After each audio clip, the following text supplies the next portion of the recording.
ہمارے channel Urdu moral story میں خوش آمدید۔ ہمارے چینل سے روزانہ آپ کو سچی اسلامی کہانیاں سنائی جاتی ہیں۔ ان کہانیوں میں کوئی نہ کوئی ایسا سبق چھپا ہوتا ہے جو آپ کی زندگی سنوار سکتا ہے۔ آج کا واقعہ بھی ایسا ہی ہے۔ چلیے سنتے ہیں آج کی کہانی۔ میں پورے 15 سال بعد ٹرین میں بیٹھی ہوں۔ وہ سفر آج بھی مجھے یاد آتا ہے تو میرے رونگٹے کھڑے ہو جاتے ہیں۔ مہر بانو نے کرب سے لب کاٹتے ہوئے وارث کو دیکھا اور پھر سانس بھر کر رہ گئی۔ اچھا، لیکن ایسا کیا ہوا تھا؟ وارث نے حیرت بھری نظروں سے مہر بانو کو دیکھا۔ وارث، میں ٹرین کی کھڑکی سے گزرتے ہوئے روشنیوں کو دیکھ رہی تھی۔ خوف مجھ پر سوار تھا۔ جی چاہتا تھا کہ ٹرین سے چھلانگ لگا دوں۔ مخصوص شکل کی چوٹیاں، بل کھاتی ندیاں اور جنگل، یہ سبھی میرے راستے میں آ رہا تھا، مگر ہمت نہیں تھی کہ میں چھلانگ لگا کر اندھیرے میں اپنی جان دے دوں۔ مگر اب تم میری شریک حیات ہو، تمہیں اپنے دل سے اس طرح کے خوف کو نکال دینا چاہیے۔ وارث نے مہر بانو کا ہاتھ تھاما۔ نہیں وارث، میں اپنی زندگی کے وہ پل کبھی نہیں بھول سکتی جس نے مجھے میرے اپنوں سے دور کر دیا۔ آپ جانتے ہیں وارث، وہ شخص مجھے اغوا کر کے لے جا رہا تھا۔ سسکیاں مجھ پر ٹوٹ رہی تھیں، میرے آنسو خشک ہو گئے تھے۔ تو پھر تم ایدھی ہوم کیسے پہنچی؟ وارث کا لہجہ سوالیہ تھا۔ میری کیفیت دیکھ کر ٹرین میں موجود لوگوں کو شک ہو گیا۔ لوگوں نے پوچھ کر شروع کی۔ وہ خوفزدہ ہو کر بھاگ گیا۔ یوں میں ایدھی ہوم کے لاوارث بچوں میں آ گئی۔ تم نے اپنے ماں باپ کو ڈھونڈنے کی کوشش نہیں کی؟ وارث نے کہا۔ نہیں، میں اتنی چھوٹی تھی کہ مجھے کچھ بھی یاد نہیں تھا۔ میرا نام مہر بانو بلقیس آنٹی نے رکھا ہے۔ انہوں نے مجھے ماں کا پیار دیا اور آج میں اس قابل ہو گئی ہوں کہ ہر طرح کے حالات کا مقابلہ کر سکوں۔ یہ تو آپ کی نیکی ہے کہ آپ نے ایدھی ہوم میں رہنے والی ایک لاوارث لڑکی کو اپنا کر اپنا شریک سفر بنا لیا۔ مہر بانو نے عاجزی سے کہا۔ مجھے بابا نے جب تمہارے بارے میں بتایا تھا تو میں تمہیں دیکھنے کا متمنی تھا۔ بابا سے کہہ دیا تھا کہ اگر لڑکی مجھے پسند آئی تو ہی شادی ہوگی۔ تمہیں دیکھتے ہی اپنا دل ہار بیٹھا۔ وارث نے قدرے شوق ہوتے ہوئے مہر بانو کے قریب خود کو کیا تو وہ سمٹ سی گئی۔ اچھا مہر بانو، میرپور بس کچھ ہی گھنٹے کے فاصلے پر رہ گیا ہے۔ آزاد کشمیر کا شہر میرپور تمہارے کراچی سے زیادہ خوبصورت ہے۔ وارث کے لہجے میں زوم تھا۔ کراچی آنے کی ضرورت کیا تھی؟ مہر بانو نے بھی منہ بنایا۔ بھئی، میری مہرو جیسی خوبصورت پورے میرپور میں نہیں تھی، اسی لیے کراچی آنا پڑا۔ اوہو مہرو، مہر بانو نے شوخی سے کہا۔ پیار سے پکارا ہے، کیا برا لگا؟ وارث نے بھی شوخی سے کہا۔ پیار سے پکارنا ہے تو رجو ہی پکار لیں، مجھے میرے ماں باپ اسی نام سے پکارتے تھے۔ یوں ان کی باتوں ہی باتوں میں سفر نہ جانے کب کٹ گیا پتہ ہی نہیں چلا۔ وہ مہر بانو کو لے کر اپنے گاؤں آیا تو گھر میں ایک نیا کوہرام مچ گیا تھا۔ بہرحال جیسے تیسے کر کے دن گزرتے جا رہے تھے۔ مہر بانو اور وارث اپنی نئی زندگی سے بہت خوش تھے۔ کچھ ہی عرصے میں مہر بانو کے لندن جانے کی تیاریاں ہونے لگیں۔ ان کی شادی کو ابھی 6 ماہ ہی ہوئے تھے کہ یہ لوگ لندن پہنچ گئے۔ وارث کا تو خوشی کا کوئی ٹھکانہ نہیں تھا، جبکہ مہر بانو بھی بہت خوش تھی۔ لیکن اب اس کی زندگی میں ایک بڑا چینج آ گیا تھا۔ جب تک وہ پاکستان میں تھی، باہر نکلا کرتی تھی، گھوما پھرا کرتی تھی، وارث کے والدین کی خدمت کرتی تھی۔ لندن آنے کے بعد وہ ایک کمرے میں بند ہو کر رہ گئی تھی۔ یہاں نہ کوئی دوست تھا اور نہ ہی کوئی رشتہ دار تھا۔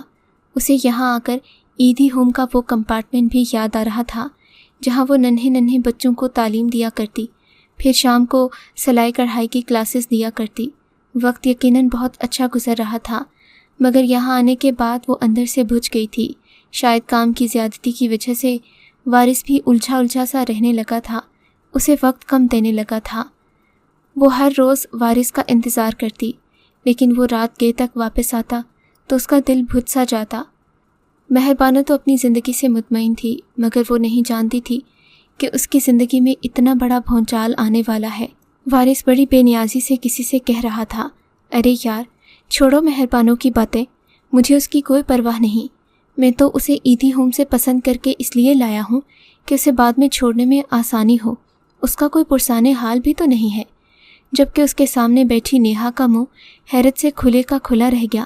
تم اتنی ڈپریسڈ اور ٹینشن مت لو، میں اسے سنبھال لوں گا۔ اب تم مجھ سے ملن کی تیاری کرو، قسم سے تمہیں پانے کے لیے میں نے بڑے جتن کیے ہیں۔ وارث ایک گہری سانس بھر کر مسکرایا۔ لیکن وارث، کیا تم حقیقت میں اپنی بیوی کو چھوڑ دو گے؟ نیہا اندیشوں میں تھی۔ یہ میرا مسئلہ ہے نیہا، میں اسے سنبھال لوں گا۔ لیکن تمہیں کیا ہو گیا ہے؟ مجھے لگتا تھا مجھے دیکھتے ہی تم خوشی سے جھوم اٹھو گی، کہو گی بس اب اور انتظار نہیں کر سکتی، ہمیں کورٹ میرج کر لینی چاہیے۔ وارث کے لہجے میں تناؤ آ گیا۔ ارے نہیں وارث، میں بہت خوش ہوں، مجھے خوشی ہے کہ تم نے میرا وعدہ پورا کیا۔ پھر وارث بھی اس کا پرانا موڈ دیکھ کر خوش ہو گیا اور کل ملنے کا وعدہ کر کے چلا گیا۔ آپ کہاں رہ گئے تھے وارث؟ جب وہ گھر آیا تو مہربانو سخت پریشان تھی۔ کام ڈھونڈنے نکلا تھا، کوئی عیش کرنے نہیں، پتہ ہے نا لندن میں رہنا اتنا آسان نہیں ہے، تم میرے لیے پریشان مت ہوا کرو۔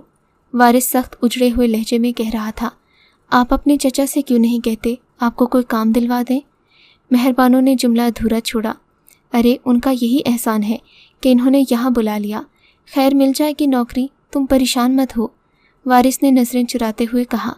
وارث، آپ کو پتہ ہے آج دن میں میری طبیعت بہت خراب ہو گئی تھی اور آپ سے رابطہ بھی نہیں ہو سکا۔ مہربانو کھڑی تھی۔ لیکن میں ڈاکٹر کے پاس گئی تھی۔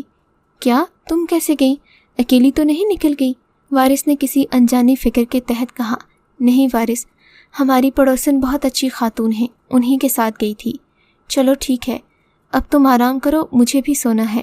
وارث، مجھے آپ کو کچھ اور بھی بتانا ہے۔ مہربانوں کے چہرے پر معصومیت تھی۔ کیا ہے یار، سکون سے سونے تو دو۔ وارث نے کروٹ بدلی۔ وارث، ہمارے لیے ایک خوشخبری ہے۔ خوشخبری؟ کیسی خوشخبری؟ وارث بے ساختہ اٹھ کر بیٹھ گیا تو مہربانو شرمندہ سی ہو کر ہنس دی۔ تم پہیلیوں کیوں بچھوا رہی ہو؟ خدا تعالیٰ چاہتا ہے کہ ہم اولاد کا سکھ بھی پالیں۔ مہربانوں کے لہجے میں شرم تھی۔ او نو، یہ تم کیا کہہ رہی ہو؟ وارث کو حیرت کا شدید جھٹکا لگا۔ کیوں؟ آپ اس خبر سے خوش نہیں ہیں؟ میں ابھی اس سب کے لیے ذہنی طور پر تیار نہیں ہوں، وارث نے قطرے الجھتے ہوئے کہا۔ ہاں تو کوئی بات نہیں، ہم تب تک کہیں اور شفٹ ہو جائیں گے۔ مہربانوں کے لہجے میں یقین تھا، لیکن وارث اس خبر سے کافی پریشان ہو گیا تھا۔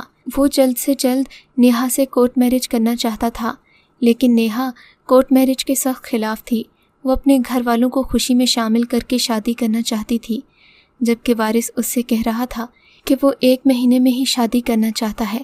بالآخر وہ اور نیہا شادی کرنے کے لیے پاکستان روانہ ہو گئے۔ وارث کو گئے ہوئے مہینہ ہونے کو تھا، مہربانوں کی نظریں دہلیز کا پیچھا ہی نہ چھوڑتی تھیں۔ وہ اس آس پر دن گزار رہی تھی کہ شاید کوئی خبر وارث کے بارے میں آ جائے۔ اس نے وارث سے محبت کی تھی، لیکن نہ جانے اس کا وارث اسے چھوڑ کر کہاں چلا گیا تھا۔ اس کی طبیعت دن بدن بگڑتی جا رہی تھی۔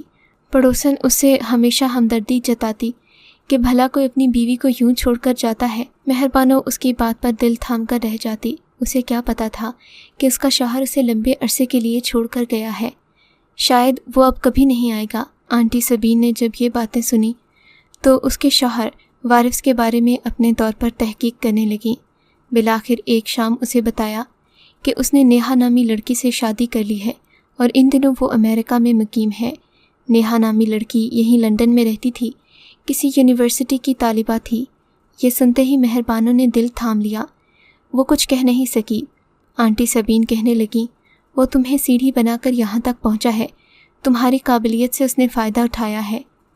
میں نے تو ایدھی کے سینٹر میں تمہارے نام سے کمپلینٹ نوٹ کروا دی ہے، دیکھنا وہ اسے ڈھونڈ کر کڑی سے کڑی سزا دیں گے۔ آنٹی سبین کے لہجے میں دکھ تھا۔ شکریہ آنٹی، آپ نے میرے لیے اتنا کچھ کیا ہے، مگر میرے پاس آپ کے لیے کچھ بھی نہیں ہے۔ وہ سارا وقت مہربانوں نے روتے ہوئے گزار دیا۔ وقت تیزی سے گزر رہا تھا، مہربانوں نے حالات سے سمجھوتا کر لیا، مگر جب ایک ننھی سی کرن اس کی زندگی میں امید کی روشنی بن کر آئی تو وہ بے اختیار سی ہو گئی۔ اپنی گود میں ایک خوبصورت پری دیکھ کر وہ بہت روئی۔ خزاں کی زد میں آئی خشک ٹہنی اس ننھی کوپل کو پا کر ہری بھری ہونے کے لیے تیار تھی۔ بیٹی کی پیدائش کے بعد اس کے اندر ایک نئے عزم نے جنم لیا۔ اسے اپنی بیٹی کی خاطر وارث کا بوجھ اپنے اوپر سے ہٹانا تھا۔ وہ اب اس شخص کا نام، چہرہ، خیال تک بھول جانا چاہتی تھی جس نے محض اپنی طلب کی خاطر اسے بے آسرا کر دیا۔ حیرت ہے کہ لوگ اتنے ڈھونگی بھی ہو سکتے ہیں۔ بے ساختہ اس کی نگاہوں میں وارث کے ماں اور باپ کے چہرے آ گئے،